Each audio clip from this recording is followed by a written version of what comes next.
All right, here we go. So here we are, Advent. We're only like, what? It's the 11th of December. We're only, what, 13 days to Christmas Eve and Christmas Day and celebrating all about the gifts and so many things going on in our lives. And we talked last week about the folks who put together this 3-year series of readings. And the reading that they picked for this day in the 3-year cycle is from Matthew chapter 11, talking about John the Baptist. And John introducing Jesus, who's on the scene, is like, okay, who is this guy? So this is the reading that Matthew's gospel community remembered. So John now is in prison, and he hears the stuff that Jesus is doing, and he sends word by his own disciples to ask Jesus, are you the one who is to come, or are we to wait for another? And Jesus answers, go and tell John what you hear and see. The blind receive their sight, the lame are walking, the lepers are cleansed, the deaf are hearing, the dead are raised, and the poor have good news brought to them. And blessed is anyone who takes no offense at me. So John's disciples depart, and Jesus begins to speak to the crowds about John. What did you go out into the wilderness to see? A reed shaken by the wind? What did you go out to see? Someone dressed in soft robes? Hey, even those who wear soft robes, they're in the royal palaces. What did you go out to see? A prophet? Yes. And I tell you, more than a prophet. This is the one about whom Isaiah writes, see, I am sending my messenger ahead of the Messiah, who will announce a call to the way of the Spirit that leads to the Holy One. Truly, I tell you, among all those who are born, no one is greater than John, who performs the mitzvah bath, and yet the least in the reign of Spirit is greater than John. So there's a lot going on there. The gospel community of Matthew is trying to figure out, okay, who is John? Who is Jesus? What is that relationship? And what is Jesus about? And I love it that Jesus says, hey, I'm not going to blow my own horn. Just look around. Look at what's happened. Look at the effect that my life has made on the people around me. The blind people are seeing. The people who were lame, they're walking. Even the dead people are back to life. You tell me, right? You tell me, who am I? And so John is also praised by Jesus as nobody's better than John. The John who had people go out to the river and go into the river like as if it were a mitzvah bath where there was fresh water from a spring cleaning you. No, he's going out into the river where it's muddy, it's dirty, it's deep. You can't see where the holes are. You can like disappear into some underground cavern. It's a place of danger, and that's where John is. And that's what we talked about last week, these places of danger that maybe the Spirit is calling us into. Who wants to go there? I like it being cozy in my comfy little house. I don't like going out in the rain. I don't like going out in the dark. I don't like, going out to meet people and maybe even do kind things to people that I don't know. They might have a knife in them or something. It's a scary world out there. There's no guarantees. But Jesus is calling us again to follow the way of the Spirit, to listen to the Holy One and go there, even if it means it could be dangerous, even if it means it might be a little uncomfortable for us. So as we're moving to Christmas time, it's a little bit like Lent getting ready for Easter. It's like thinking about your life. How do we be the most authentic person that we're called to be, that God made us to be. We each have our own unique gifts, our abilities, our talents. We have our own personalities, a combination of stuff that where each one of us is our one and only us, one of a kind. What do we do with that? I kind of like to think of each of us being a gift from God. God made us gay, straight, young, old, black, white, whatever. God made each of us in God's own image. And in God's image, it's the things of the Spirit that matter. Yes, we got talent. We could do music. We could do art. We could play tennis. We could cook. We could do a lot of things. But what is the spiritual gift that is ours that we can share? And the miracle of giving gifts is that it inspires people to want to give back. And that's where we benefit. Not that we give in order to get, but when you do give, it turns out the way the universe works, the way that God works, is gifts come back and shower us. Ed and I were walking by, talking to the guy that runs the little store. And next thing we know, he's making us go back to the church to figure out, we told him that we didn't know how to make the lights work. And he's showing us how to make the lights work, just like that, totally out of the blue, didn't expect it. We didn't know he was a DJ. We'd never met him before. Here he is like an expert in doing lighting. And within a minute and a half, he's got these lights up and running and working, and just blew me away. So you never know when some surprise is going to happen. You be friendly to somebody, next thing you know, they're setting up your lights at church. So life is like that. It's about gifts. But I think this season, getting ready for Christmas, is really all about paying attention to the gifts we have, what we have to offer, and kind of just being aware of the opportunities where Spirit can break in and wake us up and move us into a place where we never expected to go, and make good things happen, to share the love, share the light, and be who we are. So that might be the invitation. What is your invitation? What do you hear? What is your gift? How do you be true to yourself? How might you share who you are as a gift to your family, to your community, to the world, to bring some light, to bring some love? What is your gift?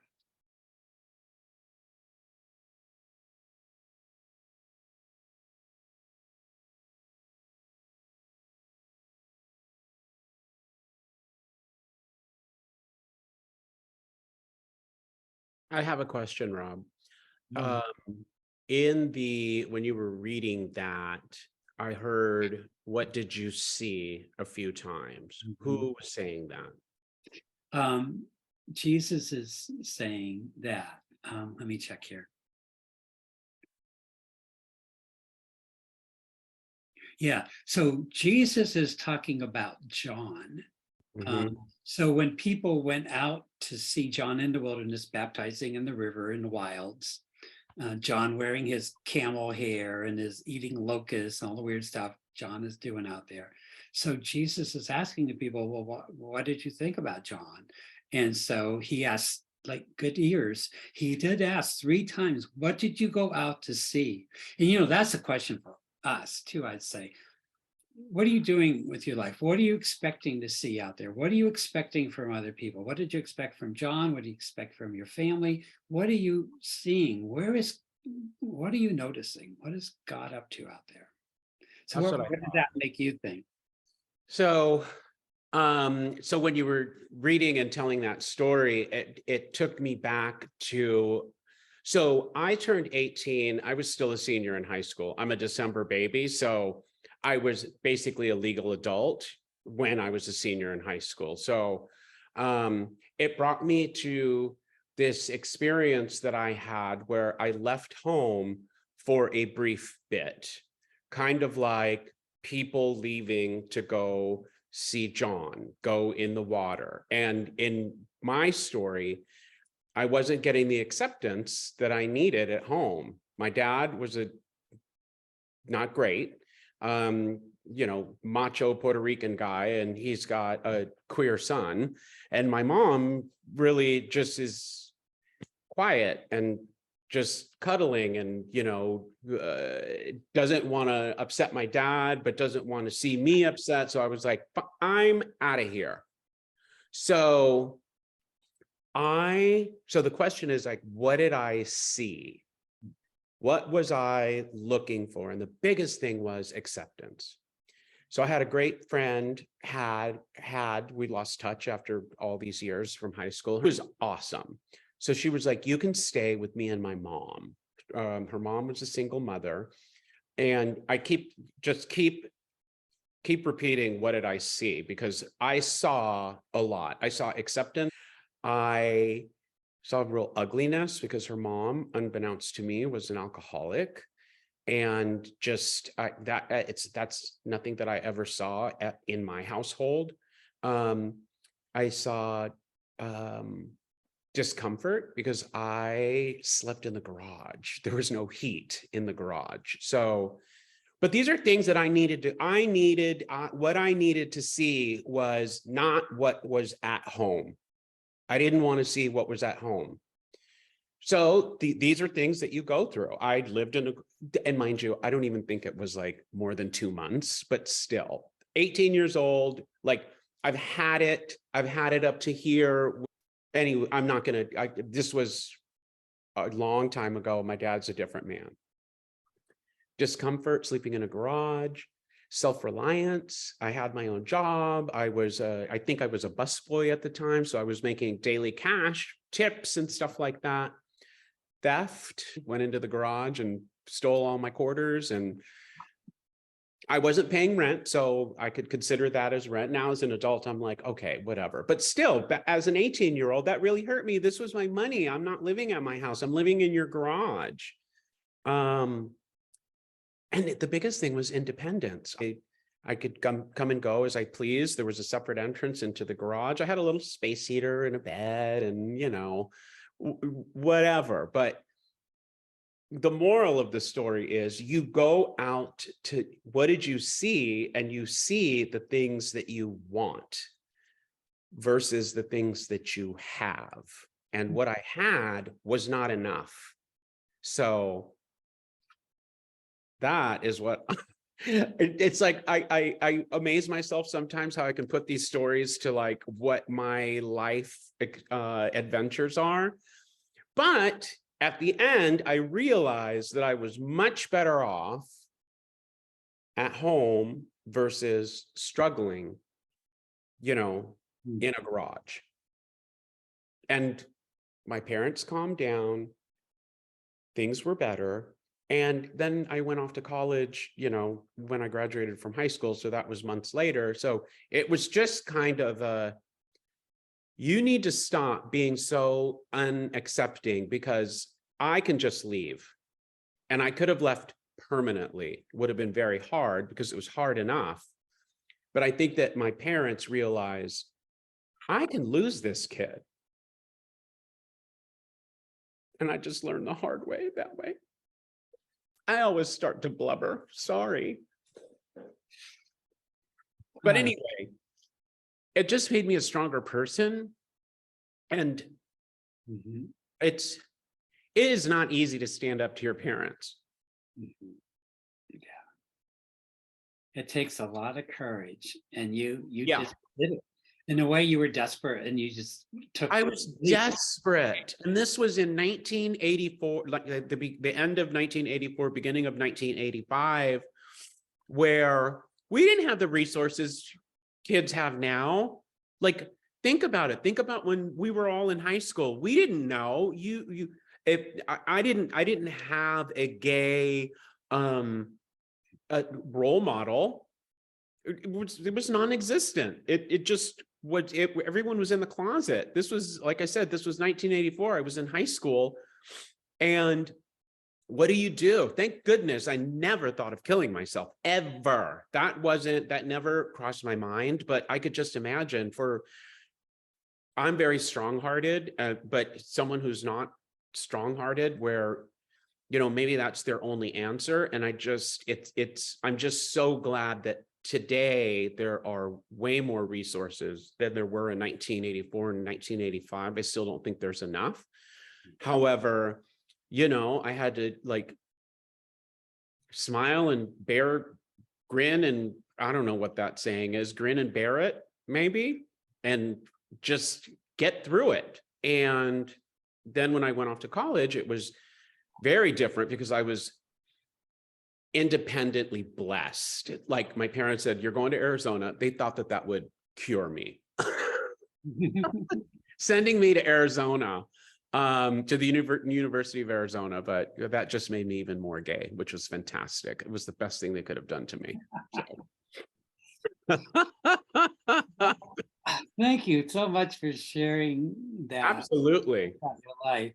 The thing is, I think the part that, in a summary way, is that when you were in December, and when you were 18, you knew what your situation was, and you knew you wanted to be different and better. And then when you got into the different situation, it wasn't always better, but Right. again, you knew enough to pay attention to what was going on and what you had and what you needed. So you're constantly assessing Yep. what is and what needs to be. Yep. And to me, that's the spiritual life. That's spiritual life. It's figuring out, taking a look, figuring out what is it and what does it need to be. Exactly. And, it was like, I didn't have the church to go to because it was like, my parents were Catholic, and the Catholic church just, it just wasn't kosher. But I would pray to God every night to keep me safe and keep me, hope the electricity doesn't get turned off, or make sure that my little like space heater keeps me warm. And that's all that I had to go by, So, and I was a kid, I was 18. I mean, it was just like, so weird, but it was a great lesson. And to your point, it's like I just learned, and I'm constantly learning, and oh, let's take this down. Ooh, that's a good one. Ooh, how not to be, because I always learn my mistakes that others make, if that makes any sense. And I call it how not to be. Any other reflections, comments?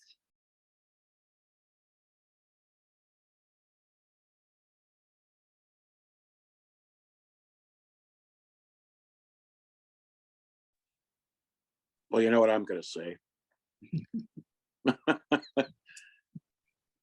My music brings me joy and a lot of other people joy. And I like it.